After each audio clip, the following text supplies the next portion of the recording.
Se casó en secreto con otra mujer. Pero la mujer negra que dejó ocultaba un secreto mucho mayor. Me llamo Tasha. Soy mujer negra. Crecí en una casa pequeña donde mi abuela cosía hasta que se le dormían las manos. Y aprendí pronto que los silencios pueden ser tan claros como una promesa rota. Cuando conocí a Michael yo tenía esa mezcla de esperanza y prudencia que se cría en familias que saben ahorrar con paciencia. No era ingenua, pero sí creí que había encontrado a alguien con quien construir algo real. 3 años después, todavía recuerdo las mañanas de domingo en las que hablábamos de una casa con porche, de cómo poner plantas en la ventana de la cocina y de si quereríamos perros o no. Teníamos un lenguaje propio. La risa en la que cabían planes y el modo en que se peinaba el pelo antes de salir, como si cada gesto fuera una confirmación de que éramos el equipo correcto. Al principio todo encajaba. Sus manos eran las mismas que me estrechaban cuando me asustaba. Sus historias de trabajo tenían el ritmo con el que ocupaba sus tardes.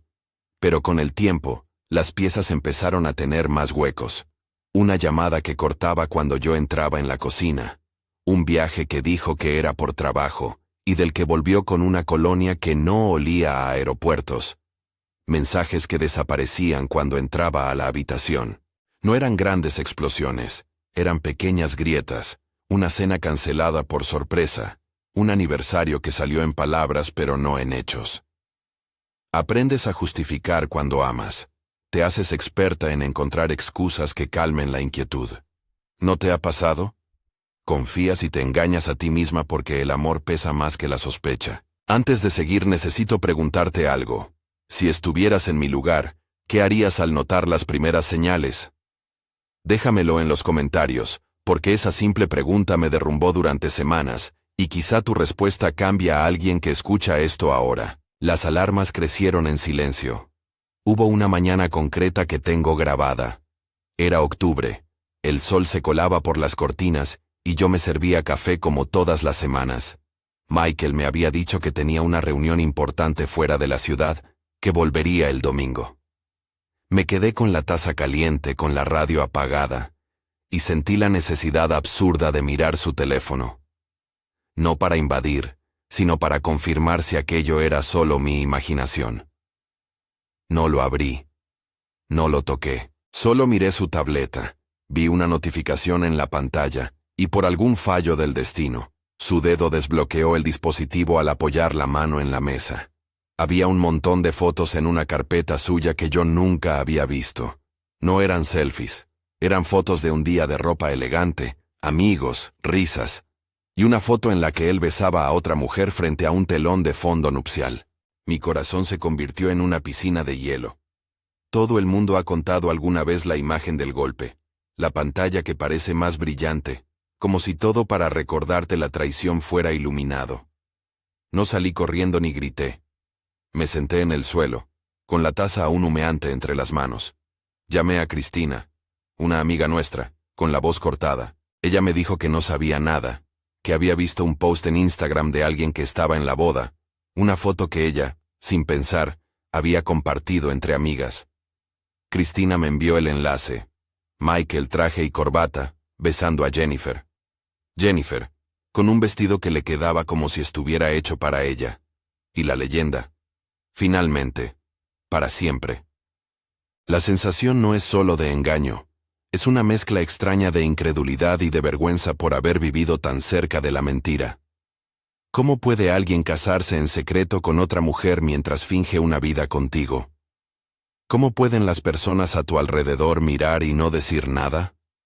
Empecé a mirar sus mensajes con un ojo nuevo, a reconstruir viajes que antes eran anécdotas, y que ahora tenían un cuerpo y un rostro. Fue un descenso en el que la memoria te traiciona. Reconstruías conversaciones buscando las pistas que no supiste leer. El mundo se volvió hostil. Amigos que antes se reían conmigo, ahora tenían miradas que evitaban mis ojos. Y aquellos a quienes había confiado pequeñas verdades me dieron la espalda como si hubieran escogido un bando. Me ofrecieron explicaciones a medias o silencios largos. A veces la omisión duele más que la mentira clara. Recuerdo a Mariela, una vecina, que bajó la mirada cuando le pregunté directamente y dijo: «Pensábamos que lo sabías». como si se tratara de algo que podía o debía haber sabido. Cuando la comunidad calla, la traición se naturaliza. Me permití el duelo, porque no fue solo por la infidelidad. Fue el duelo de la versión de mí que se había imaginado un futuro con ese hombre. Hubo noches de no dormir, de mirar fotos antiguas, y pensar en todas las veces que había ignorado los pequeños silencios. Pasé por etapas: negación, ira, negociación conmigo misma, tristeza profunda, y por último, esa claridad fría que llega cuando entiendes que tienes que decidir qué hacer con lo que queda. Podría haber elegido la venganza. Podría haber hecho que su salida fuera dramática. Pero algo en mí sabía que la dignidad no se ejerce rompiendo más cosas. La dignidad se toma con actos que te reconstruyen. Empecé a investigar con paciencia. No para espiar por placer, sino para entender la magnitud de lo que había pasado. Descubrí que Jennifer venía de una familia acomodada. No en el sentido vulgar, sino en el de puertas que se abren con nombres y cenas que pagan por sonrisas. Empecé a ver fotos en las que aparecían juntos en eventos, viajes en los que él decía que trabajaba hasta tarde, y cambios de comportamiento que ahora cobraban sentido. Cada evidencia que encontraba era una mezcla de confirmación y asco. La línea entre lo que él me decía y lo que vivía en realidad se ensanchaba. No me moví con rabia sin medida. Me moví con la calma de quien recolecta pruebas de su propia libertad. Y entonces, cuando me sentía todavía más débil, cuando la desesperanza parecía más certera que el futuro, sonó el teléfono. Era el señor Thompson, un abogado con la voz grave y pausada. Me dijo que mi abuela, la que cosía hasta que sus dedos no respondían, me había dejado algo. Hizo una pausa, midió sus palabras. Un patrimonio considerable, dijo. No me dio cifras. Dijo que había ahorros y bienes que habían sido invertidos con prudencia, que mi abuela había sido previsora de una manera que a veces las familias desconocen. Me explicó que había cláusulas y condiciones, que era algo que solo podía abrirse al cumplir los 30 años. Yo tenía 29 entonces. Durante unos segundos pensé que era un error. ¿Qué clase de broma mezquina en medio de todo esto? Pero no lo era. Recuerdo la sensación. Una especie de mareo en el que la traición y la posibilidad de independencia se mezclaban. No fue un alivio inmediato ni una solución mágica. No pensé: ahora voy a comprar todo y a vengarme. Pensé en mi abuela, en la manera en que guardaba monedas en latas y en cómo había enseñado a sumar con paciencia, sin hacer ruido.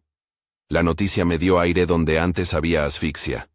De repente no estaba encarcelada por la posibilidad de quedarme sin nada. El peso que me ataba a seguir soportando la mentira por miedo a lo económico se aflojó.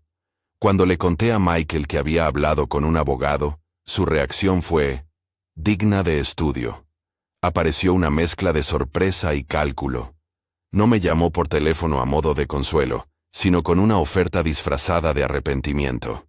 Me dijo que estaba confundido, que su boda había sido un error impulsivo, que quería arreglarlo. Incluso propuso que yo fuera la otra. Un eufemismo frío que intentaba enterrar mi dignidad bajo un mantel de conveniencia. Me pidió que no hiciera ruido, que lo intentáramos de nuevo en privado, como si yo fuera un comodín que podía usarse cuando le viniera bien. En ese momento me di cuenta de algo que, en el fondo, ya había sabido. Su amor no era por mí, era por la versión de mí que se ajustaba a sus planes. Yo no quería un lugar secundario en su vida. No era venganza lo que buscaba, sino respeto. Decidí entonces observarlo con una calma que dolía más que el grito. Dejé que hablara, que intentara manipular con promesas que sonaban huecas. Y, con una frialdad que no tuve antes, le dije la verdad que lo mató en silencio. Sabía de la herencia. Las palabras cayeron como una losa. No porque fuera espectacular, sino porque lo significativo era el tiempo. Yo había esperado para ver qué haría él. No se trataba de probarle que yo no era digna de su amor. Se trataba de ver si ante la posibilidad de que yo tuviera autonomía, él seguiría siendo el hombre de principios que decía ser, o si preferiría la comodidad de la mentira compartida. Fue un acto estratégico de autodeterminación, Quería saber si alguien que decía amarme estaba dispuesto a caminar conmigo cuando ya no dependiera de mí económicamente. Y su respuesta fue clara. Eligió conservar su engaño. Eligió proponerme ser la otra. Falló la prueba. La conversación final fue menos espectacular de lo que me imaginaba. No hubo gritos en la calle, ni puertas que se cerraran con fuerza. Hubo una larga exhalación mía, una lista de lo que no quería en mi vida, y la decisión firme de no permitir que la traición dictara mis pasos. Le dije que no era cuestión de dinero, que no era una moneda que él podía intercambiar por amor. Le dije que prefería vivir con dignidad y poca plata, que vivir con mentiras y mucho confort. Sus ojos buscaban una rendija por la que colarse, pero yo ya había sellado las puertas. Después de eso, viví la parte más lenta de la reconstrucción. Abrí un negocio pequeño con parte de lo que me correspondía. Un taller donde mi herencia cultural y las enseñanzas de mi abuela se mezclaban. No fue un golpe maestro ni una historia para revistas. Fue una apuesta pequeña, íntima, que alimentó mi orgullo. Compré una casa con porche. Esa ironía dulce de tantas conversaciones de domingo, que ya no tendría que compartir con quien me había mentido. Viajé, no por huir, sino por conocer otras maneras de imaginar la vida. Me matriculé en cursos que siempre quise tomar. Fui a terapia y aprendí a poner límites que hasta entonces no había sabido trazar. No quiero que pienses que el dinero resolvió todo. La herencia fue una herramienta, una puerta abierta donde antes había una pared. No borró las cicatrices emocionales, ni compró de vuelta los años que hubiera querido que fueran distintos. Pero me dio algo aún más valioso: opciones. La posibilidad de elegir con libertad, de decir no, sin mirar el calendario de facturas, de poder reconstruir afectos sanos y dejar espacio para relaciones que no se basen en la conveniencia. Hubo gente que me preguntó si no me parecía cruel usar la herencia para aprobar a Michael. Les respondí que la prueba no fue la herencia, fue la decisión de observar su reacción a mi autonomía. Nosotros no somos responsables de las decisiones que toman los demás. Somos responsables de las nuestras. Y yo elegí ser coherente conmigo misma. También aprendí a mirar a la comunidad con ojos menos benévolos. Muchos habían sabido y callado. Eso dolió más que la traición masculina. El silencio de la gente que te rodea puede ser un golpe largo. Aprendí a no confundir lealtad con comodidad. Respecto a Jennifer, no hablo de ella como verdugo ni la maldigo en público. Ella es una persona con su propia vida y su propio relato. Mi lucha no fue contra ella, sino contra la dinámica que permitió que yo quedara relegada. No quiero alimentar odios. Quiero contar cómo se puede salir de una situación que parece definitiva. La compasión no contradice la justicia que nos debemos. Defender nuestra dignidad. El día que firmé las llaves de la casa con porche, me senté en la escalera, cerré los ojos y respiré. No fue la venganza dando frutos. Fue la vida que había sembrado en silencios y en pequeñas decisiones. Ahorrar, trabajar, aprender a decir hasta aquí. Vi a mis amigas, invité a mi abuela en mi cabeza, sentí que todo aquello por lo que había navegado tenía sentido. No porque todo fue perfecto, sino porque la dirección era mía otra vez. Si hay algo que quiero que te lleves de esto, es simple. Tu valor no depende de la mirada de nadie. No aceptes ser un boleto de reserva en la vida de alguien. Si detectas silencios que te desvían, no te conformes con justificaciones. Date permiso a indagar, a preguntar, a escuchar ese rumor interno que te dice que algo no encaja.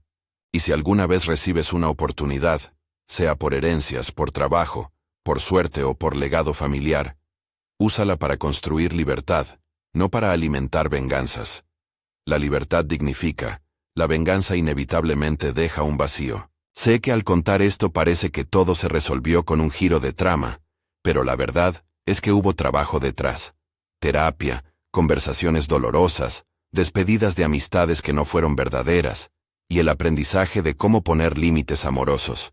También aprendí a celebrar las pequeñas victorias, un día sin crisis, una llamada tranquila con una amiga, la sensación de dormir sin tener que aguantar la respiración por una mentira. Esas cosas pequeñas son las que con el tiempo pesaron más que cualquier foto en una pantalla. Hoy, cuando alguien me dice, ¿cómo lo hiciste?, respondo que no hubo una fórmula mágica. Hubo decisiones. Hubo respeto propio. Hubo claridad sobre lo que merezco.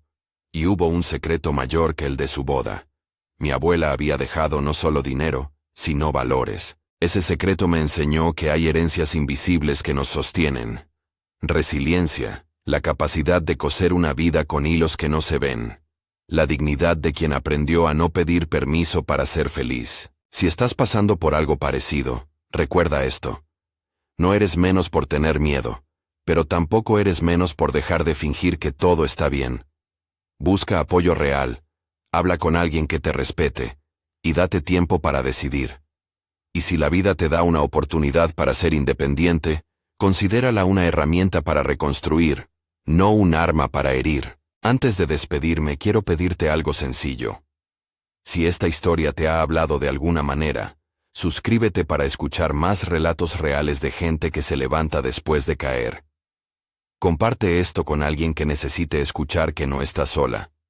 Y déjame en los comentarios. ¿Qué harías tú si te encontraras con una verdad así? Me encantaría leer tus respuestas y saber cómo tú transformarías una traición en algo que te haga crecer. No cierro con rencor. Cierro con la puerta que construí para mí. Con un porche donde me siento a tomar café por las mañanas y a escuchar cómo la vida, poco a poco, se vuelve a alinear con lo que merezco.